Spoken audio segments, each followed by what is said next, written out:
India TV YouTube channel को subscribe करें और बेल आइकन दबाएं।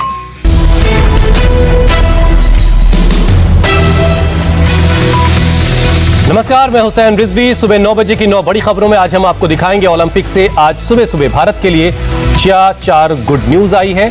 शिक्षा नीति पर प्रधानमंत्री मोदी करेंगे क्या बड़ा ऐलान। कागज फाड़ सांसदों पर आज हो सकती है कैसी कार्रवाई। और यूपी के बीजेपी सांसदों को आज मिलेगा क्या चुनावी मंत्र। लेकिन शुरुआत कुदरत की तबाही की हैरान कर देने वाली खबर से।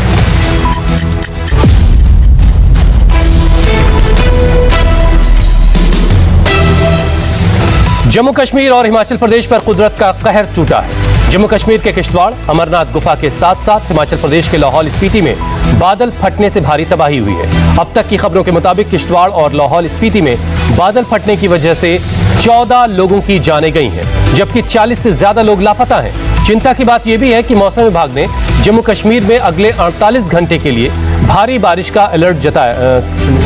बारिश की आशंका जताई है। मौसम विभाग ने निचले इलाकों में भारी बारिश से फ्लैश फ्लड, लैंडस्लाइड और जल जमाव की आशंका भी जाहिर की है। लोगों से घरों में रहने की अपील की गई है। जम्मू कश्मीर के किश्तवाड़ में बादल फटने की घटना में मारे गए लोगों के परिवार वालों के लिए 5-5 लाख के मुआवजे का और घायलों के लिए 50-50 हजार रुपए मुआवजे का ऐलान भी किया गया है। अमरनाथ की पवित्र गुफा के पास भी बुधवार शाम को बादल फटने से भारी तबाही हुई है। लेकिन राहत की बात यह है कि गुफा को कोई नुकसान नहीं पहुंचा है। लेकिन गुफा के पास मौजूद बीएसएफ, सीआरपीएफ और जम्मू कश्मीर पुलिस के कैंप को नुकसान जरूर पहुंचा है। राहत की बात यह भी है कि अभी तक किसी की जान जाने की कोई खबर नहीं है। कोई हताहत नहीं हुआ है। हादसे के बाद एसडीआरएफ की 2 दर्जन टीमें गुफा के पास तैनात की गई हैं। एक अतिरिक्त टीम को गांदरबल से बुलाया गया है। गृह मंत्री अमित शाह ने जम्मू कश्मीर के उपराज्यपाल मनोज सिन्हा से हालात का अपडेट लिया। इस साल कोरोना की वजह से अमरनाथ यात्रा स्थगित है। इस वजह से गुफा के पास आम लोगों की मौजूदगी नहीं थी, वरना जिस तरह बादल फटने के बाद पहाड़ों से मलबा नीचे आया उससे एक बड़ा नुकसान हो सकता था। जम्मू कश्मीर के किश्तवाड़ के होंजर डच्चन गांव में बादल फटने से 7 लोगों की मौत हो गई। वहां से अब तक 17 लोगों को रेस्क्यू किया गया है, जबकि 30 से 40 लोग अब भी लापता हैं। बुधवार को जैसे ही बादल फटा, काफी भारी मात्रा में मलबा ऊपर से नीचे गिरा, जिसकी चपेट में नीचे होंजर डच्चन गांव के दर्जन भर से ज्यादा घर आ गए। मलबे के साथ साथ बड़े बड़े बोल्डर भी आए, जिससे घर को काफी नुकसान हुआ। घायलों को एयरफोर्स की मदद से एयरलिफ्ट किया जा रहा है। घर के अंदर मौजूद 7 लोगों की जान चली गई जब ये फ्लैश फ्लड आया, जबकि 12 लोग गंभीर रूप से जख्मी हो गए। इसके अलावा अभी करीब 20 लोग लापता बताए जा रहे हैं। ये किश्तवाड़ की तस्वीरें आपके सामने। हिमाचल प्रदेश के सिरमौर, लाहौल स्पीति, कुल्लू से भी बादल फटने की डरावनी तस्वीरें आई हैं। कहीं तेज धार में ट्रक फंस गया तो कहीं पुल बह गया। खराब मौसम की वजह से बचाव के काम में भी काफी मुश्किलें आ रही हैं। पुलिस और सेना के जवानों को मौके पर पहुंचने में भी काफी दिक्कत हो रही है। पहाड़ों पर बादल फटने और बारिश का असर जम्मू कश्मीर के दूसरे हिस्सों में भी दिख रहा है। जम्मू कश्मीर के अखनूर में भारी बारिश की वजह नाब नदी का जलस्तर खतरे के निशान से ऊपर है, जिसके बाद इलाके में एसडीआरएफ की टीम को तैनात किया गया है। प्रशासन ने लोगों से नदी के किनारे जाने से भी बचने की अपील की है। आप लोगों से अपील की जाती है कि कोई भी जो है यहाँ पे नहीं रुकेगा, कोई भी घाट के किनारे नहीं बैठेगा। आप लोग देख रहे हो पानी का लेवल जो है काफी बढ़ चुका है और काफी जोरदार बारिश हो रही है, जिससे लेवल और भी बढ़ेगा। कोई भी जो है चिनाब के किनारे ना आए। सभी लोगों से यही अपील है। अपने सब घर पे जो भी है सब अपने घरों में चले जाओ। कोई भी गैर जरूरी यहाँ पे नहीं रुकेगा। किश्तवाड़ में बादल फटे हैं और कहीं डेड बॉडीज़ नहीं मिल रही है। और हमारी एसडीआरएफ जो हमारे कमांडेंट हैं, हमारे जनरल हैं, उन्होंने हर जगह चिनाब रिवर के पास मतलब हर जवान को तैनात किया गया है।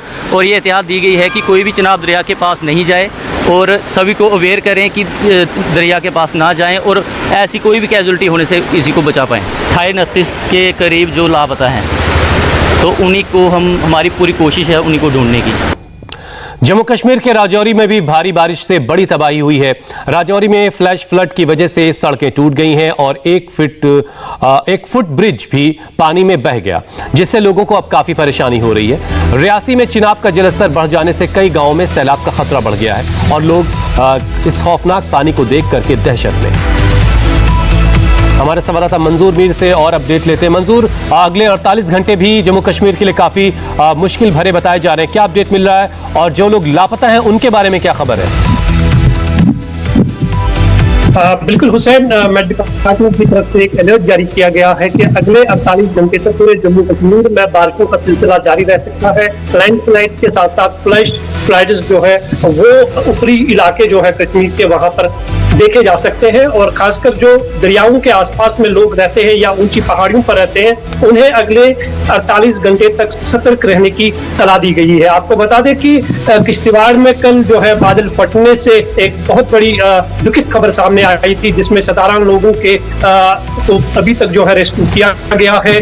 7 लोगों के शव बरामद कर लिए गए हैं। 19 लोग अभी भी वहां पर जो है लापता है। रेस्क्यू ऑपरेशन जो है वहां पर बड़े पैमाने पर जारी है। उसके साथ साथ करगिल में भी बादल फटने से जो है काफी तबाही का मंजर देखने को मिला था और वहां पर भी जो है अलर्ट जारी किया गया है कि लोग सावधान रहे, खासकर जो नदी और नालों के आसपास रहते हैं। और उसके साथ साथ पहले ही काफी तबाही मंजूर हो चुकी है और अगले 48 घंटे भी काफी भारी हैं। लोगों से हिदायत लोगों को दी गई, अपील की गई कि वो अपने घरों में रहे। बहुत बहुत शुक्रिया मंजूर हमारे साथ जुड़ने के लिए। और टोक्यो ओलंपिक में आज का दिन सबसे शानदार रहा। आज भारत को 5 शानदार जीत मिली है। अब से थोड़ी देर पहले बॉक्सर सतीश कुमार ने शानदार जीत दर्ज की है। सतीश ने जमैका के बॉक्सर को 4-1 के अंतर से हराकर अगले राउंड के लिए क्वालिफाई कर लिया है। तो 51 किलोग्राम वेट कैटेगरी में जमैका के बॉक्सर को हराया और इस तरह से एक और खुशखबरी भारत के लिए बॉक्सर सतीश कुमार ने दी है। सतीश कुमार ने शानदार जीत दर्ज करते हुए जमैका के बॉक्सर को हटा दिया।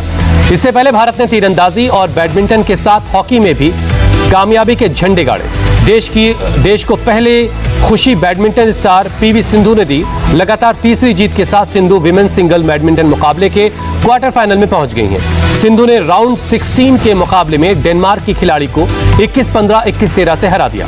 पुरुष हॉकी में भी भारत ने तीसरी जीत हासिल कर ली है। लीग मुकाबले में भारत ने अर्जेंटीना को 3-1 से हरा दिया है। भारत की तरफ से वरुण कुमार, विवेक सागर और हरमनप्रीत सिंह ने गोल दागे। भारतीय टीम की इस ओलंपिक में यह तीसरी जीत है। इससे पहले भारत ने स्पेन और न्यूजीलैंड के खिलाफ भी जीत हासिल की है। तीसरी गुड न्यूज तीरंदाजी से आई, जहां अतानु दास लगातार 2 मुकाबले जीतकर प्री क्वार्टर फाइनल में पहुंच गए।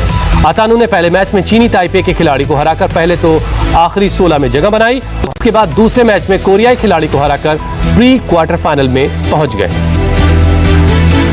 तो आज ये ओलंपिक से कई खुशखबरियां आई हैं। पीवी सिंधु अगले राउंड में पहुंच गई हैं। बॉक्सिंग में भी भारत के लिए अच्छी खबर है।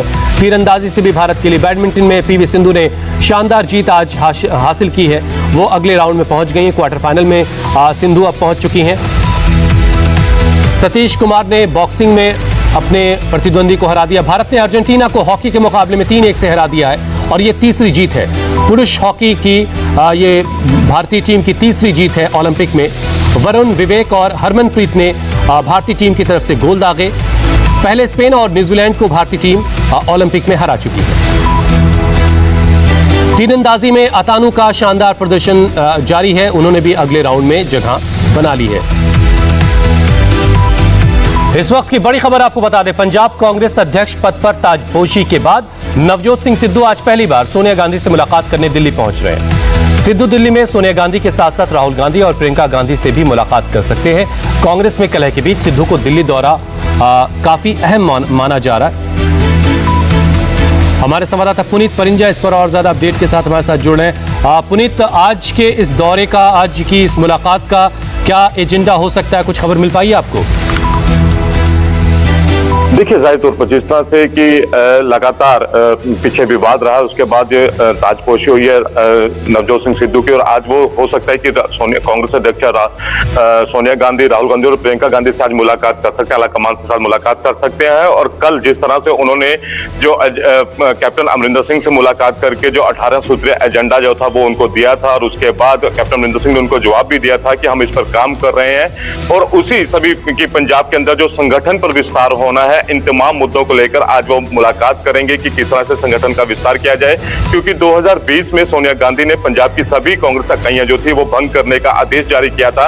उसके बाद से संगठन जो है वो बिल्कुल खत्म है पंजाब के अंदर, और अब इसी को लेकर कि 2022 में चुनाव होने हैं और संगठन को फिर से सुचारू ढंग से काम करने दिया जाए और उसको किस तरह से दोबारा तैयार किया जाए, उसको लेकर ये मुलाकात जो है वो मानी जा रही है। जी हुसैन, बहुत बहुत शुक्रिया पुनीत हमारे साथ जुड़ने के लिए। तो सिद्धू की मुलाकात सोनिया गांधी से होगी, इसके अलावा राहुल और प्रियंका से भी वो मिल सकते हैं। आज की एक और बड़ी खबर, लोकसभा में हंगामा करने और स्पीकर मंत्रियों की तरफ कागज फेंकने वाले विपक्षी सांसदों पर आज बड़ा एक्शन हो सकता है। सरकार ने कांग्रेस और सीपीएम के 11 सांसदों के खिलाफ एक्शन का मन बना लिया है। सरकार लोकसभा में एक प्रस्ताव लाकर इन 11 सांसदों को निलंबित करने की मांग करने वाली है। बुधवार को पेगासस जासूसी और किसानों के मामले पर कांग्रेस, तृणमूल कांग्रेस और दूसरी विपक्षी पार्टियों ने लोकसभा में काफी हंगामा किया। प्रश्नकाल के बाद सदन में पीठासीन सभापति राजेंद्र अग्रवाल जैसे ही आसन पर आए, कांग्रेस के कुछ सांसदों ने उनकी तरफ कागज उछाले। इसके बाद सदन के पटल पर कुछ जरूरी कागजात रखे गए, लेकिन हंगामा कर रहे विपक्षी सांसदों ने उन जरूरी कागजातों को भी फेंक दिया। कुछ पेपर फाड़कर मंत्रियों की तरफ उछाल दिए गए। एक कागज संसदीय कार्य मंत्री प्रहलाद जोशी की सीट की तक भी आया। कागज का एक टुकड़ा स्पीकर के पोडियम के ठीक ऊपर प्रेस गैलरी तक भी पहुंचा, और अब इस मामले में 11 सांसदों के खिलाफ कार्रवाई का मन सरकार ने बना लिया है। लोकसभा के विपक्ष के सांसदों पर कार्रवाई के कयास इसलिए लग रहे हैं क्योंकि पिछले गुरुवार को राज्यसभा में ऐसा ही एक मामला सामने आया था, जब टीएमसी के एक सांसद शांतनु सेन ने आईटी मंत्री अश्विनी वैष्णव के हाथ से कागज छीनकर उसे फाड़ दिया था। अश्विनी वैष्णव उस वक्त राज्यसभा में पेगासस पर बयान दे रहे थे। इसके बाद शांतनु सेन को पूरे सत्र के लिए सदन से सस्पेंड कर दिया गया, और अब लोकसभा में हंगामा करने वाले सांसदों के खिलाफ एक्शन की तैयारी है। कार्रवाई की आशंका से डरी कांग्रेस ने स्पीकर से सांसदों को सस्पेंड नहीं करने की गुजारिश की है। सांसदों के कागज फाड़ कांड के बाद लोकसभा में कांग्रेस के नेता अधीर रंजन चौधरी स्पीकर ओम बिरला से मिले हैं और कहा है कि सांसद जनता की आवाज उठा रहे थे। सूत्रों से मिली जानकारी के मुताबिक ओम बिरला ने कहा है कि वो आज सांसदों के व्यवहार को देखेंगे और उसके बाद इस पर फैसला लिया जाएगा। विपक्षी हंगामे पर केंद्रीय मंत्री अनुराग ठाकुर ने कहा कि खुद हंगामा करके चर्चा से भागने वाला विपक्ष अगर लोकतंत्र की दुहाई देता है तो इससे बड़ा झूठ कोई और नहीं हो सकता। कांग्रेस और तृणमूल कांग्रेस के सांसदों ने जिस तरह से सदन ना चलने के लिए हर संभव प्रयास किया, वो विरोध कर सकते हैं, लेकिन उसकी भी एक मर्यादा है। मर्यादाओं को तोड़ने का काम आज जो कांग्रेस और तृणमूल कांग्रेस के सांसदों ने किया है, उसकी जितनी निंदा की जाए उतनी कम है। कभी स्पीकर महोदय पर कागज फेंकना, कभी मंत्रीगण के ऊपर कागज फेंकना, कभी तख्ती आगे लेकर आना। मंत्री सदन में स्टेटमेंट देने लगता है तो उसके हाथ से कागज छीनकर फाड़ दिए जाते हैं। क्या ये हिंदुस्तान को या हिंदुस्तान के सांसदों को शोभा देता है? तो पहले राज्यसभा के एक सांसद शांतनु सेन के ऊपर इस तरह की कार्रवाई हो चुकी है और अब 11 सांसदों के ऊपर कार्रवाई की तलवार लटक रही है। आनंद प्रकाश पांडे इस वक्त हमारे साथ जुड़ चुके हैं। आनंद, सरकार ने क्या कार्रवाई का मन बना लिया है या फिर ओम बिरला जो बात कह रहे हैं कि आज वो सांसदों के व्यवहार को देखेंगे और उसके बाद फैसला लेंगे? जी, संसद के मानसून सत्र का ये दूसरा हफ्ता चल रहा है और पूरा जो आपको कहें अब तक का पूरा समय जो हंगामे की भेंट चढ़ गया है। जो एक दो बिल जो पास हुए हैं वो भी हंगामे के बीच में और बहुत कम समय में, जल्दबाजी में, बिना चर्चा के पास हुए। और यही वजह है कि सरकार ये चाहती है कि जो लोग हंगामा कर रहे हैं उनके खिलाफ सख्त कार्रवाई हो। सरकार कल ही प्रस्ताव लाने की तैयारी में थी, लेकिन विपक्ष की तरफ से ऐसा संकेत दिया गया कि हो सकता है कि हंगामा न करे या जो हंगामा करे सांसदों को समझाया जा सके, तो इसलिए सरकार कल वो प्रस्ताव नहीं लाई। लेकिन अगर आज भी हंगामा होता है तो सरकार आज प्रस्ताव ला सकती है कि जो लोग हंगामा कर रहे हैं उनको संसद का जो मौजूदा सत्र है, इस सत्र के जो बचे हुए दिन है उससे उनको सस्पेंड कर दिया जाए, कार्रवाई में हिस्सा नहीं लेने दिया जाए। इसके अलावा आपको एक जानकारी और दे दें कि स्पीकर इस बात पर विचार कर रहे हैं कि क्यों ना एक कमेटी बना दी जाए जो कि हंगामा करने वाले इन सांसदों के आचरण पे नजर रखे, और जो सांसद अपने आचरण के चलते हंगामा करने का 2 बार से ज्यादा बार सस्पेंड हो चुके हैं, उन्हें क्यों न उनकी संसद की जो बची हुई सदस्यता है मौजूदा लोकसभा की उससे सस्पेंड कर दिया जाए। तो ये जो है ये बड़ी कार्रवाई हो सकती है। आनंद, जो आप बता रहे हैं, आनंद आप बने रहिए, अगली खबर पर भी आपसे अपडेट लेंगे। तो मतलब ये कि सरकार जो है इस पर प्रस्ताव आज पेश कर सकती है, जैसा कि आनंद हमें बता रहे हैं। विपक्ष को संसद में काबू करने की रणनीति बनाने के अलावा बीजेपी उत्तर प्रदेश चुनाव को लेकर के भी बड़ी रणनीति बनाने में जुटी है। बीजेपी के मिशन उत्तर प्रदेश पर आज फिर दिल्ली में बहुत बड़ी बैठक है।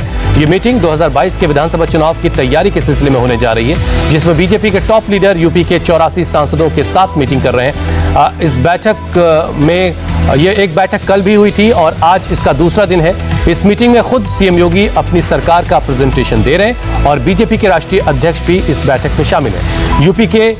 यूपी को इस नजरिए से 6 अलग अलग हिस्सों में बांट करके इस पर बैठकें हो रही हैं। आज अवध, काशी और गोरखपुर के सांसदों की बैठक होगी। बैठक में जेपी नड्डा, योगी आदित्यनाथ के साथ साथ बीजेपी के यूपी प्रभारी राधा मोहन सिंह भी होंगे। यूपी बीजेपी के प्रदेश अध्यक्ष स्वतंत्र देव सिंह भी इस बैठक का हिस्सा होंगे। बैठक में सांसदों की राय और उनके क्षेत्रों से जुड़ी समस्याओं की भी जानकारी ली जा रही है। साथ ही सांसदों से फीडबैक लिया जा रहा है, जिसके आधार पर प्रचार की रणनीति बनाई जाएगी। बैठक के पहले दिन केंद्र सरकार की नीतियों को आम लोगों तक पहुंचाने के साथ ही सही ढंग से प्रचार प्रसार पर मंथन हुआ है। बैठक में सांसदों से उनके जिले की योजनाओं के बारे में फीडबैक लिया गया। साथ ही जिले में सरकार के कामकाज के बारे में भी जानकारी मांगी गई। बैठक में सीएम योगी आदित्यनाथ ने राज्य की तरक्की की तस्वीर पेश की। यूपी सरकार ने विकास के लिए जो अहम काम किए हैं उनको गिनवाया गया। इसके अलावा कानून व्यवस्था, कोरोना से निपटने में सरकार की सक्रियता, युवाओं को रोजगार, गन्ना किसानों को बेहतर भुगतान जैसी उपलब्धियों का भी जिक्र मीटिंग में हुआ।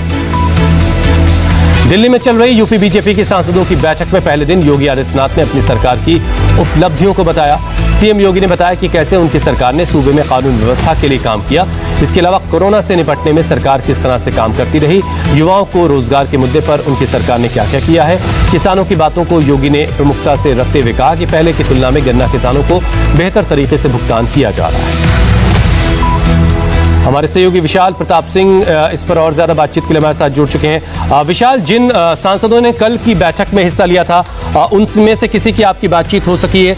किस तरह की बैठक रही है और आपको क्या जानकारी मिल पाई इस बारे में? देखिए हुसैन, जो बैठक है वो काफी लंबी चली है। मुख्यमंत्री योगी आदित्यनाथ के साथ प्रदेश अध्यक्ष स्वतंत्र देव सिंह वहां पर मौजूद थे, यूपी बीजेपी के प्रभारी राधा मोहन सिंह मौजूद थे और जेपी नड्डा भी वहां पर मौजूद थे। और सभी के बीच में सांसदों को एक सीधा मंत्र दिया गया है कि अपने कामों को किस तरीके से जनता तक पहुंचाएं। और जैसे ही संसद का ये पहला सत्र खत्म होगा, उसके बाद जब संसद सदस्य अपने अपने क्षेत्रों की तरफ वापस लौटेंगे तो उनको बाकायदा आशीर्वाद यात्रा के तौर पर आगे जाना होगा, लोगों तक मिलना होगा। संसद के जरिए वो किस तरीके से काम कर रहे हैं, अपने क्षेत्र के लिए क्या काम कर रहे हैं, उत्तर प्रदेश सरकार ने लोगों के लिए कौन कौन से काम किए हैं, इसको देखते हुए कल एक बुकलेट जारी की गई है योगी सरकार की तरफ से कि इरादे हैं नेक और काम अनेक। इसको लेकर के सरकार ने जो 4.5 साल का लेखा जोखा है वो प्रस्तुत किया है और इसी के जरिए सांसदों को अपने क्षेत्र में जाना है और आशीर्वाद यात्रा के और इसी कड़ी की आज दूसरी बैठक दिल्ली में होगी। 6 अलग अलग जोन में बांटा गया। बहुत बहुत शुक्रिया विशाल हमारे साथ जुड़ने के लिए। यूपी की तरह राजस्थान में भी सियासी पारा हाई है। सचिन पायलट को दिल्ली लाए जाने की खबरों और बागी विधायकों को मंत्री बनाने की अटकलों के बाद भी राजस्थान की सियासी सरगर्मियां कम नहीं हुई हैं। अशोक गहलोत और सचिन पायलट के विवाद को सुलझाने के लिए कांग्रेस के राजस्थान प्रभारी अजय माकन और महासचिव केसी वेणुगोपाल जयपुर में हैं। दोनों कांग्रेसी विधायकों को मनाने, उनको समझने की कोशिश में लगे हैं।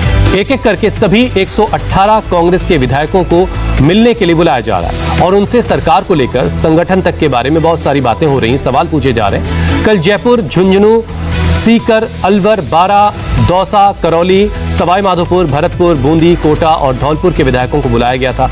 बाकी जिलों के विधायकों को आज मिलने के लिए बुलाया गया है।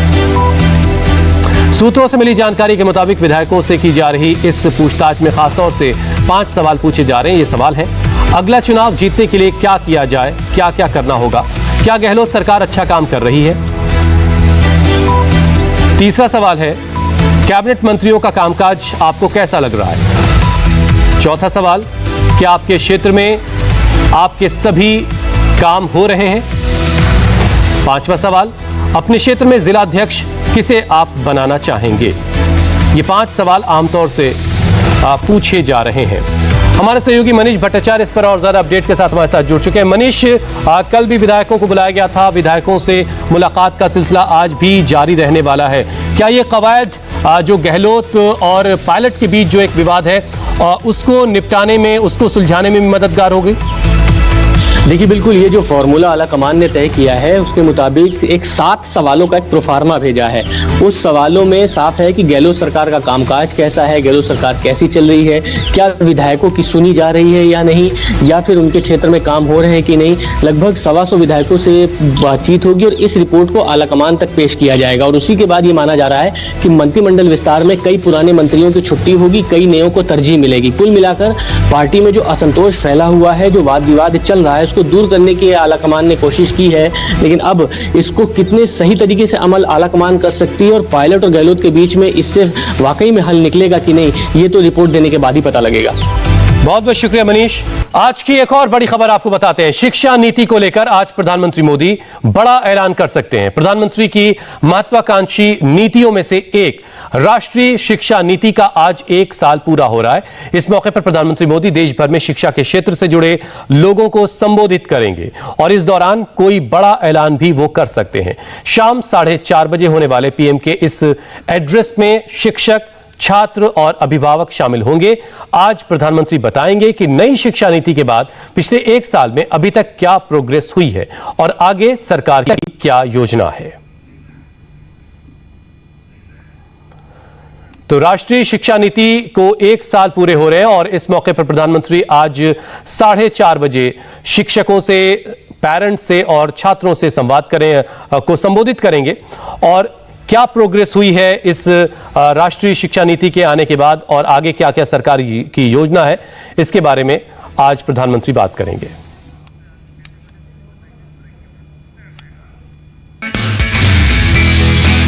नमस्ते, मैं हूं मीनाक्षी जोशी। वीडियो और खबरों से अपडेट रहने के लिए India TV YouTube channel subscribe करें, बेल आइकन दबाना ना भूलें। जुड़े रहें इंडिया टीवी के साथ।